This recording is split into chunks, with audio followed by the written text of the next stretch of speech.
Ready? Start.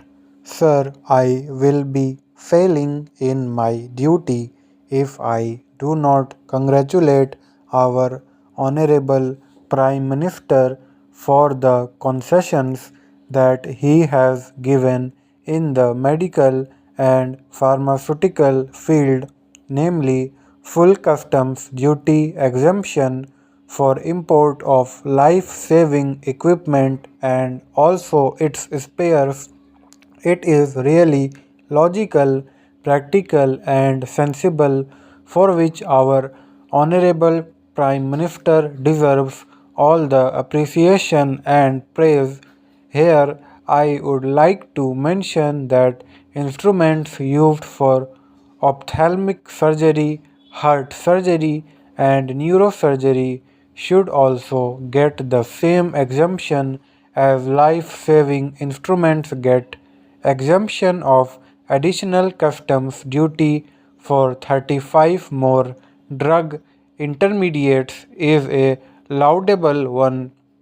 I request the Honorable Prime Minister to remove the customs duty in also these for drug intermediates required for manufacturing them. Items like notebooks, letter pads, blotting papers, accounts books, registration papers, file covers, etc. are exempted from the excise duty altogether. This will help the parliamentarians to use more pads, write more letters to the non-listening bureaucrats and to some of the adamant ministers who never reply at all. This will also help to increase the literacy rate by encouraging people to develop the habit of writing more and learning more.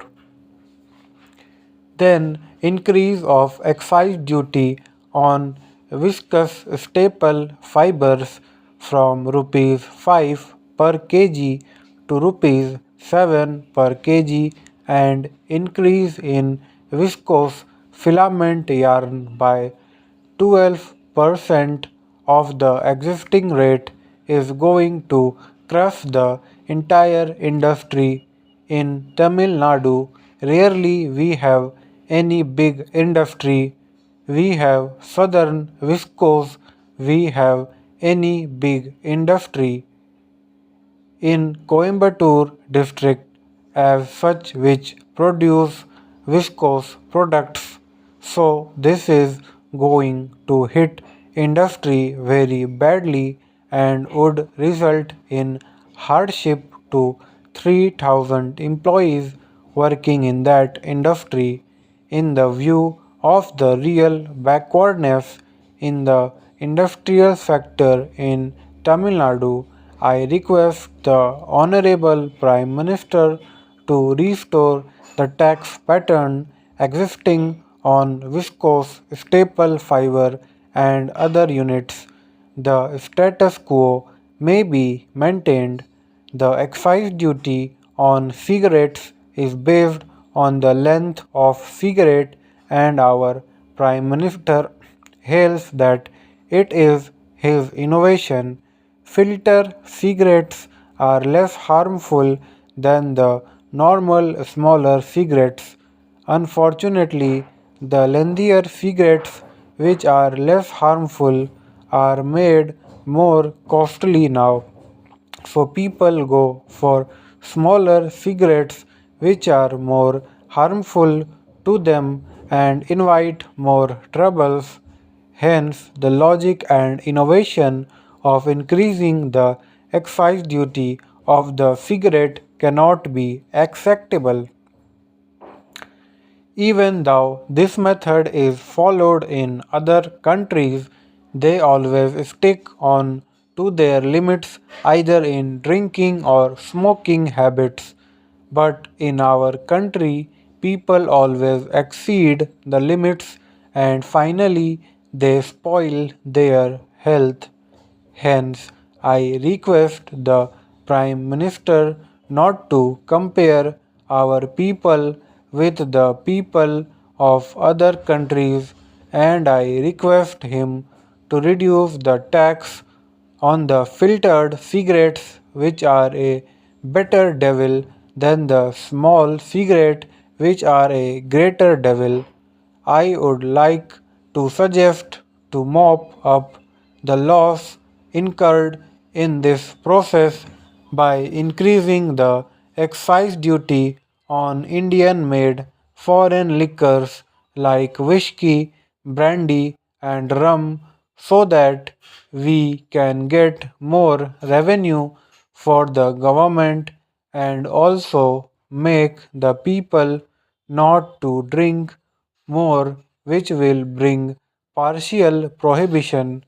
It is more worthwhile for my state, namely Tamil Nadu, because the general Arak shops are recently converted into whiskey and wine shops.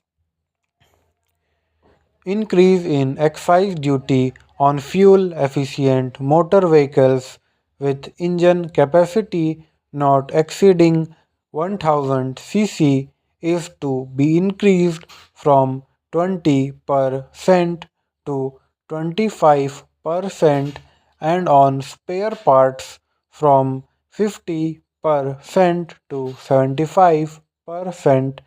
This has resulted in an increase of rupees 5000 on Maruti cars and rupees 6000 on Maruti vans. These small cars are the pet children of late Sanjay Gandhi. The basic idea was smaller the car, more fuel efficient the car would be, and middle class people and office goers can afford to go by four wheelers. Now, after the present increase, the Maruti car price is rupees 1.70 lakh. The car cannot withstand even a blow, which results in dents, and as a result of tinkering and painting costs about rupees 5000. The shock absorbers of Maruti car cost rupees 500 per pair compared to rupees 200 per pair for ambassador cars. So maintenance of these Maruti cars is already costly. If the price is increased due to the excise duty, it is not going to benefit smaller and fuel efficient cars, and the basic idea of late Sanjay Gandhi gets defeated. So, at least for his memory, namely for his brother's memory, I request the Honorable Prime Minister not to increase the excise duty on fuel efficient cars with an engine capacity of less than 1000 cc. Kindly withdraw the present hike and allow the status quo to continue. You have allotted more funds for rural development, though it is a welcoming measure.